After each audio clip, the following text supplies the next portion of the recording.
Shalom à tous, je suis l'apôtre Mohamed Sauveur.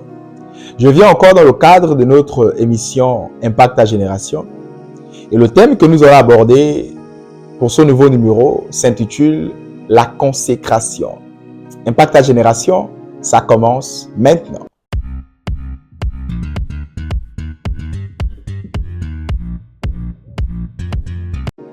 Permettez-moi tout d'abord de présenter la consécration et de créer une nuance entre la consécration et la sanctification. Déjà au départ, la sanctification, c'est le fait de plaire à Dieu tout en pratiquant ce qu'il a instauré dans ses commandements. La consécration, elle est un peu plus poussée et plus personnelle. Et quand je pense à la consécration, pour contextualiser, je vais dans la Bible et je pense à un personnage qui s'appelle Samson. Samson avait pour interdiction, sinon pour consécration, le fait de ne pas couper ses cheveux. Alors que pour moi ou pour toi qui me suis, couper ses cheveux n'est certainement pas un péché. Ainsi, pour impacter sa génération, il est primordial, sinon indispensable pour toi de te consacrer. Et comment se consacrer si on ne connaît pas sa consécration? Laissez-moi vous dire, à chaque paramétrage d'esprit, à chaque fois que Dieu a créé, sinon paramétré un esprit, il a comme ça pour cet esprit ou encore pour cette personne une interdiction. Je prie au nom de Jésus-Christ de Nazareth que le Seigneur te donne de connaître ta consécration. Vous savez, par exemple, quelqu'un qui avait pour habitude de jouer aux jeux vidéo pour un enfant ou pour un adulte, le fait de boire excessivement ou encore même ivrogne dans le monde, et quand ce dernier arrive à rencontrer le Seigneur Jésus, au départ, boire n'est pas un péché. Mais pour ce dernier, boire ou encore toucher à l'alcool deviendrait un péché. Généralement, dans ce genre de cas, l'alcool devient une consécration pour ce dernier. Ou encore, si je parlais d'un jeune homme qui est accro aux jeux vidéo, le jeu vidéo devient pour lui, dans ce cas, une consécration.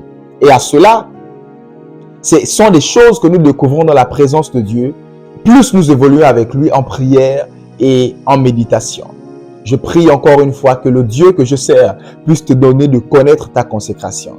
Et au-delà de connaître sa consécration, alors qu'il est écrit que nos capacités nous viennent du Saint-Esprit, que l'Esprit de Dieu t'accorde cette grâce afin de te consacrer, t'accorde cette capacité afin de te mettre à part dans cette génération. Vous savez, l'apôtre Paul ayant compris, nous le fait savoir dans le livre de Romains en disant « Ne vous conformez pas au siècle présent ». Ainsi, il y a plusieurs tendances dans le siècle présent qui peut-être n'est pas un péché, mais qui pour toi peut être une faute, qui pour toi peut, comme ça, défavoriser l'action du Saint-Esprit pour toi. Ainsi, dans cette génération où il y a le vent de toutes choses, où il y a des vents qui courent, des modes qui viennent et partent, des tendances qui viennent et partent, je prie que l'Éternel t'accorde cette grâce de connaître ta consécration et de surcroît te consacrer au nom de Jésus-Christ de Nazareth. Maintenant, nous allons terminer ce moment par cette prière. Je te prie de recevoir cette prière au nom de Jésus-Christ. Seigneur éternel, je te recommande l'auditoire à ta grâce. Quelqu'un qui a suivi ce contenu jusqu'à maintenant, au nom suprême de Jésus-Christ de Nazareth, par la puissance de ton Esprit Saint, révèle à quelqu'un sa consécration. Révèle à quelqu'un son interdiction. Je prie que quelqu'un qui se consacrait et qui, dans le parcours, l'a abandonné, je lève mes mains vers le ciel. Accorde la force à ce dernier ou à cette dernière à retourner à cette consécration et à s'amplifier encore davantage au nom de Jésus-Christ de Nazareth. Oui, nos capacités nous viennent de toi, Saint-Esprit. Accorde à cet homme, accorde à cette femme la capacité de se consacrer, de se mettre à part afin d'impacter cette génération. Au nom de Jésus-Christ de Nazareth que j'ai ainsi prié et nous disons Amen.